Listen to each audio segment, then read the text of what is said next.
是说咱们后面有个鬼？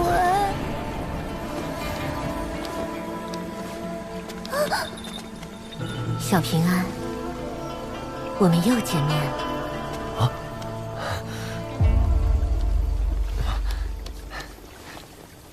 放心，神仙姐姐是自己人，她是小宝瓶，齐先生的弟子。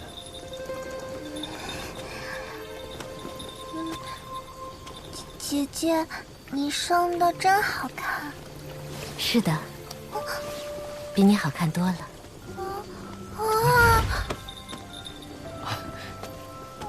神仙姐姐，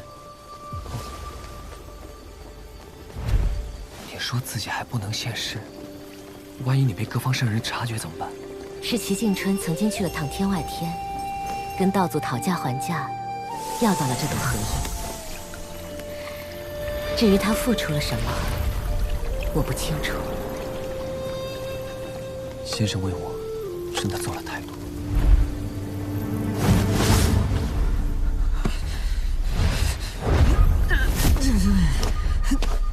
老头子，你怎么会在这儿？光脚不怕穿鞋的，你以为我怕你啊？哼，死鸭子嘴硬，知错即快，认错即慢。至于改正，哼，怕是要下辈子。那还不是你教出来的？哇！君子动口不动手，你就是这样讲道理的？跟你讲道理，还用费口舌？这个本命字是我从李记学宫大祭酒那儿借的。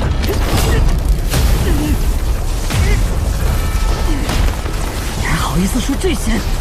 你最寄予希望的齐景春死了，马占那个丑货判了，还要姓左的干脆消失了。而我崔产沦落到这步田地，还不是拜你所赐？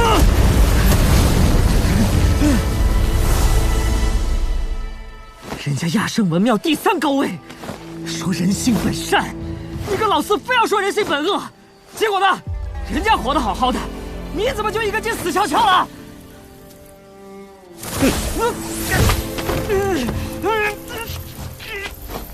骂完了，是不是该我了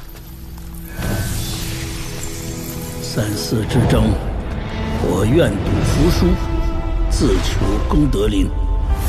直到你们师兄弟手足相残，小七又力扛天道，我为了破开誓言，放弃那一副身躯皮囊，只以神魂游走天地间，可最终还是来晚了。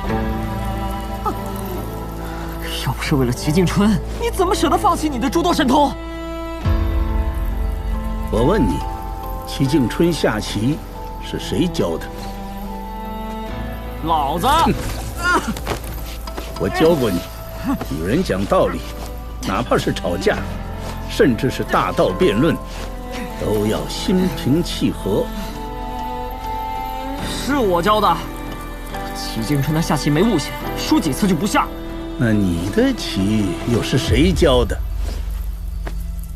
哼，老子！你知不知道，齐静春学会了下棋，很快就下赢了我。小七私底下和我说，你是真喜欢下棋，就是胜负心太重，他又不愿骗你，所以干脆不下了。那又如何？他一直很敬重你这个大师兄，之所以在大理创办山崖书院，本就是为了帮你。不过，马占的背叛可能比你崔禅的谋划更让小七失望吧。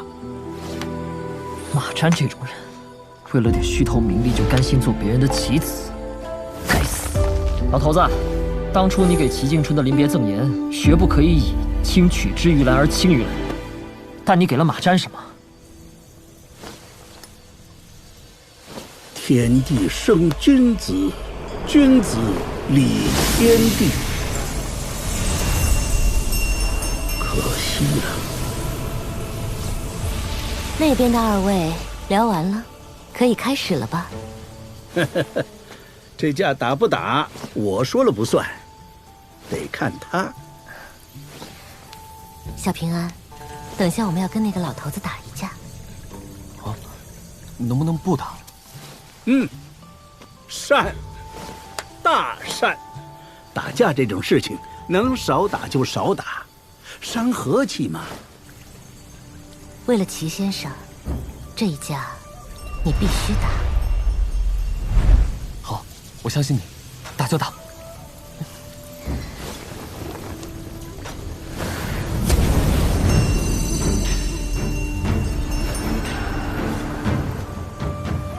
这脾气还真和小琪有几分像，不打不相识也好。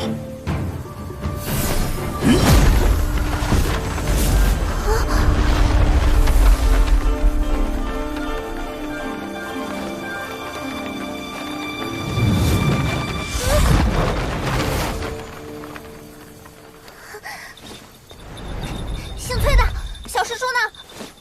不说我拍你啊！你拍死我算了。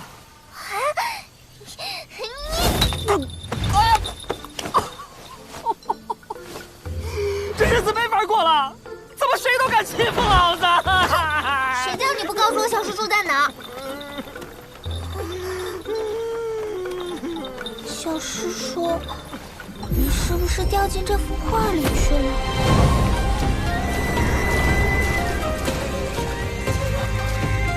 不用担心，这里既是在山河画卷里，也在文圣的意识之中。在这里出手，不会伤及现实分毫。你我都没有后顾之忧。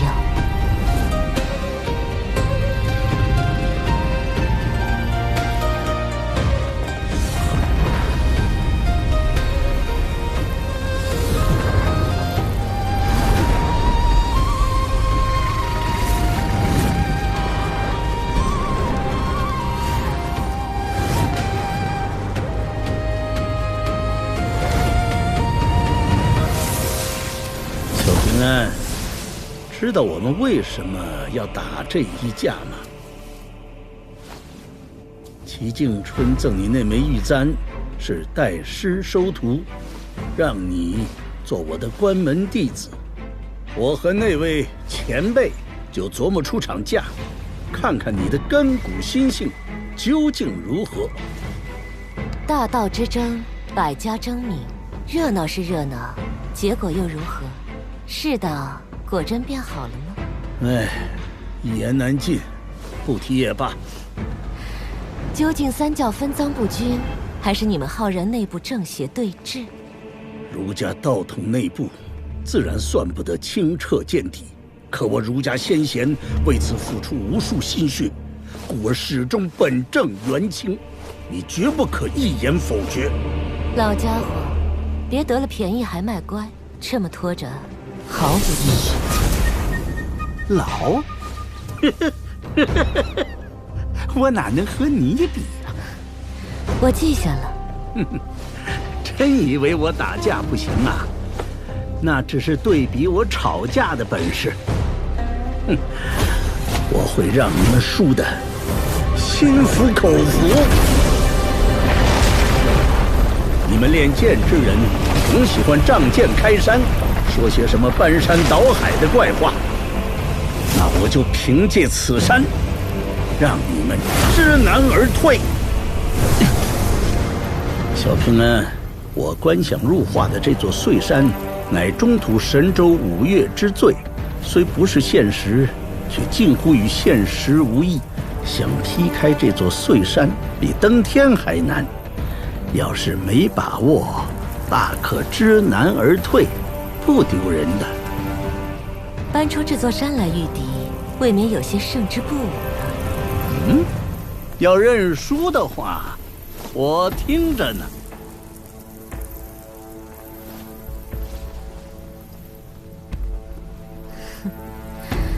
那我就先出一剑。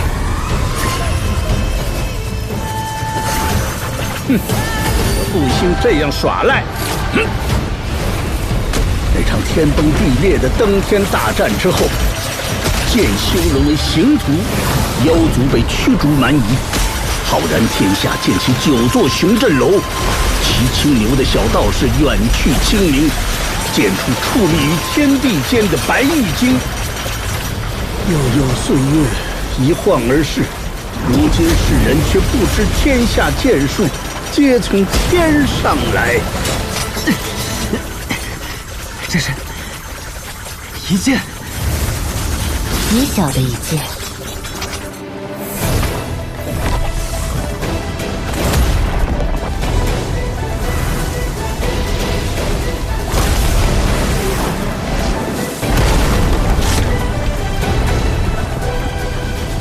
好吧，我就是想让你别光顾着练拳活命，那也太没出息了。你的志向怎么可能只有这么点大？你想想，你是谁？陈平安。除了是陈平安，还是我的主人呢。好嘛，之前着急得很，现在不急了。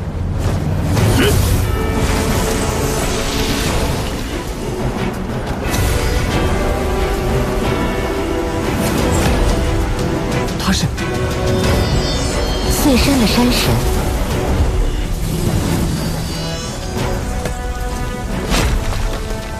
陈平安，如果山岳挡住了你的大道，该怎么做？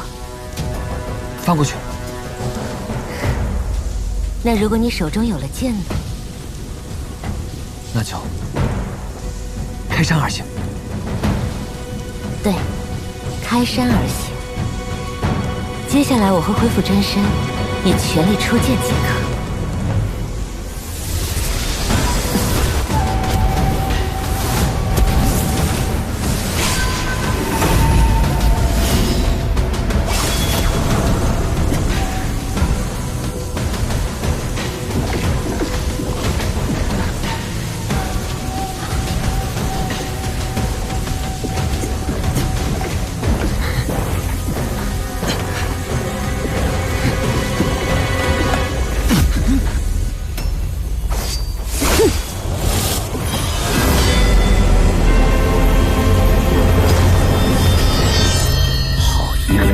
见嘶鸣如秋蝉高枝，对天地放声，真是厉害！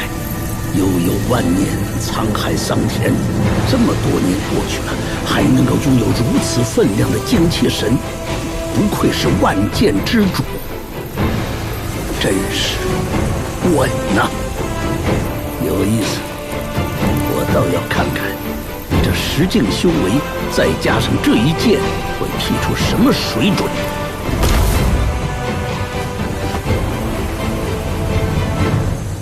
在这里出剑，文圣会给你一点额外的待遇，你会暂时拥有类似10境炼气士的修为。当然，这是假象，但却是极其真实的假象。10境？不用着急，你现在即将突破金丹境，来到炼气士第10境的元婴境，先慢慢感受，适应10境炼气士的感觉。所谓的剑术招式，不过就是那么几种，变不出太多花样来。炼气是炼气，养炼合一，孕育出来的剑意却有千千万，而剑气长短取决于体魄气氛的开拓境况，挖掘的越多越深，自然胜别人100倍1000倍。若别人是水井溪涧，你是那湖泽江河，谁人敢正声？听懂了吗，主人？懂了，但不知道如何去做。主人，无论前方是山川海岳，还是妖魔神鬼，你只需记住，天大地大，唯有一剑。唯有一剑。这气势，想要劈开这座山，还差点意思嘛。这副飞剑帖乃远古剑仙以充沛剑气刻就，也左右那小子与你一般，尚未正式学剑，一看便拿住了6个。习剑天赋资质如何，必干剑影，能拿5个字，必成陆地剑仙。陈平安，看你习剑根骨如何。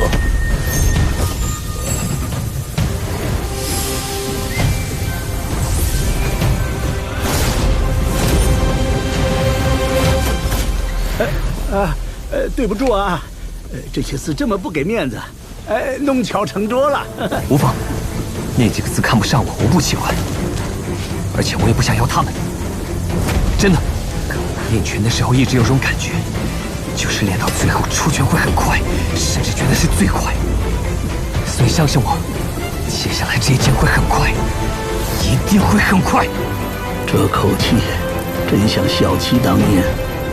都说10年磨一剑，陈平安，你手里那把剑得有。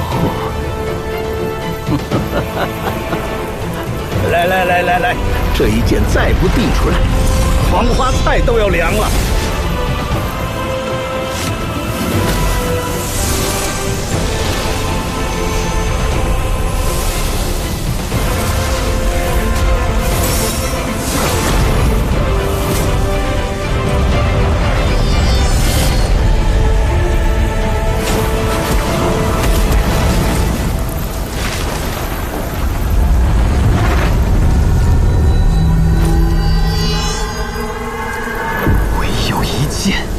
随我同行。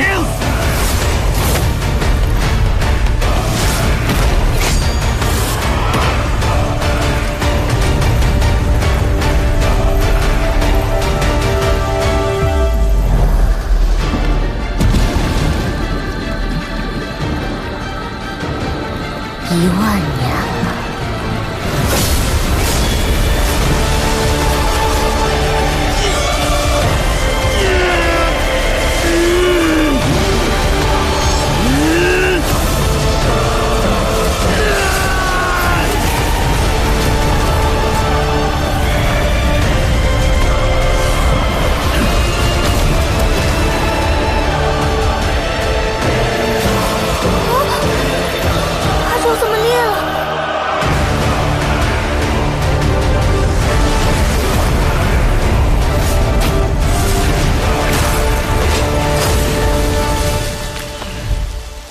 何人敢仗剑挑衅我碎山？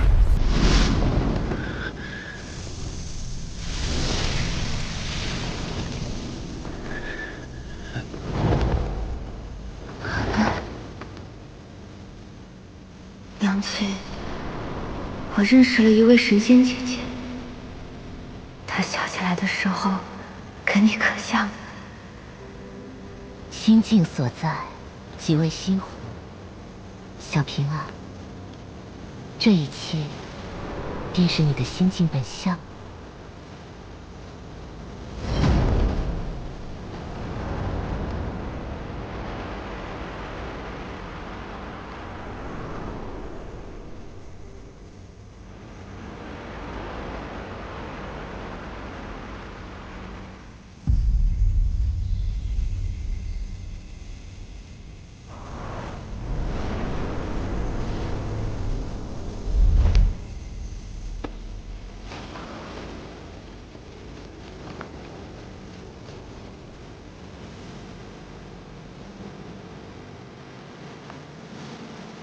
原来你也独自一人，照看着历代星辰。走了这么远的路，累不累？不累，就是睡不踏实，害怕宝平他们出什么意外。没有怨言？有啊，比如朱露怎么可以那么不善良？那个女鬼，只因爱恨就害死了那么多书生。还会有烦心事，你还不爱读书，怎么劝都不听。还有他们吃过了山珍海味，就不爱吃我煮的饭菜。我得照顾他们，所以钓鱼就不能挑时候。所以空手而归的时候，看到他们满脸失望，我就特别委屈。如果给我多点时间，多大的鱼我都能钓起来。林守一生气那次，其实我很心虚的。虽说是为了他修行，其实我也有私心。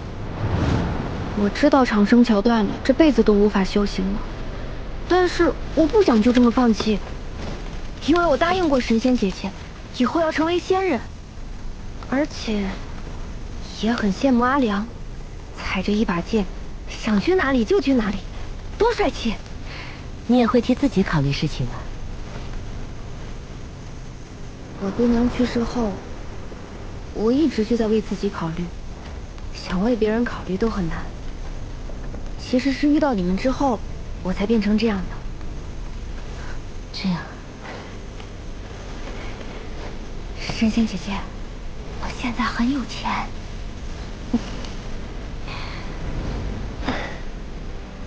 神仙姐姐，你这样我会不好意思啊。知道了。以后当着某位姑娘的面，我肯定不会这么放肆。想必那位姑娘在你心中一定很重要。你不生气？哎呀呀，我家小平安真是可爱死了。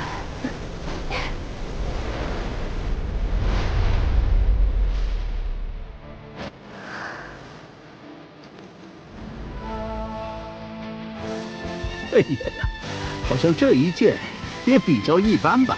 老秀才，6000年来第一次有人胆敢仗剑挑衅我碎山。我这就是假象，雷声大雨点小，对你那边又不会有什么影响。你他娘的装什么蒜？那一剑直接破开护山大阵，砍到老子的碎山去了。现在整个中土神州都在议论，以为牛鼻子道老二那边又在暗示什么。这么猛啊！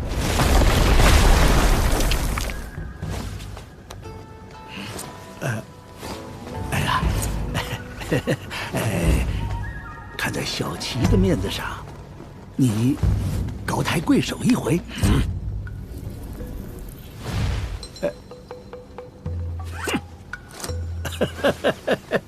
哎呀，你这家伙呀，就是喜欢端架子。咱俩什么交情啊？当年你去偷窥那位山神娘娘，要不是我跟她讲了3天3夜的圣贤道理，你这张老脸早就……闭嘴！我不听。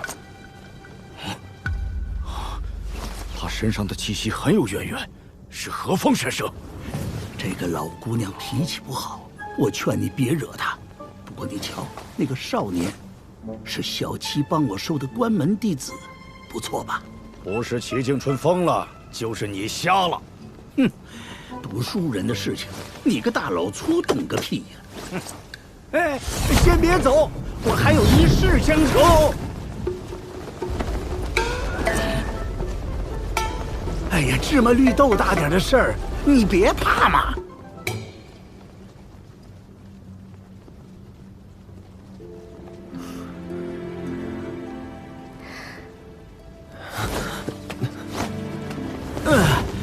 非礼勿视啊！放心，我什么都没看到，什么都没听到。看在我家主人的份上，剩下2件先余着。余着好啊，兆头好，寓意好。还不开门去？还会笑了。当初那些被你砍得半死的大佬，要是亲眼瞧见，不把眼珠子瞪出来。神仙姐姐，我那一剑是不是很差劲？那座大山好像动也没动，是不是我练剑天赋很一般，拖后腿了？原本在这画卷中，再大的动静也牵扯不到外头，而你这一剑有些不同寻常，破开了画卷，劈上了真碎山。那你会不会因此受影响？这些烂摊子，老秀才会去收拾。不过，因为你那一剑，这只荷叶支撑不了太久，我得走了。接下来我会专心磨砺剑条，争取在甲子之内，将其打磨得七七八八。你就不好奇，我为何不帮你修复长生桥，让你顺利走上修行之路。我想过了，但忍住了。我一直很信曾经烧瓷的姚师傅，相信他说过的一句话：是你的就好好抓住，不是你的就不要多想。小平安，修行本就是背逆天道，所谓的正道，就是要让那天道在自己的大道前低头。所以你要好好淬炼体魄，要不然以后连剑都提不起来，就太丢人了。神仙姐姐，你放心，答应过你的事情，我一定会做到。能够遇见你，我就已经很开心了。小平安，一定要等我60年了，到时候可别变成一个白发老头，小心我不认你这个主人。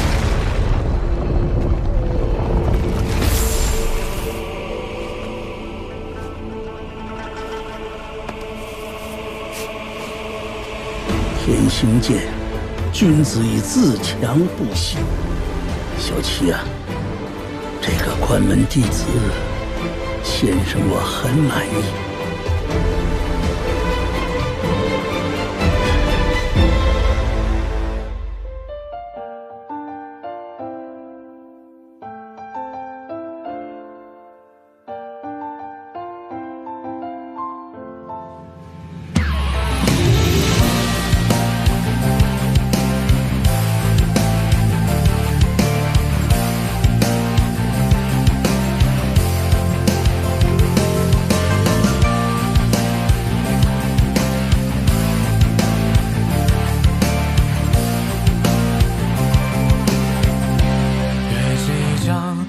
秋波，漫传青梦压星河，但有也绝无任何悲歌。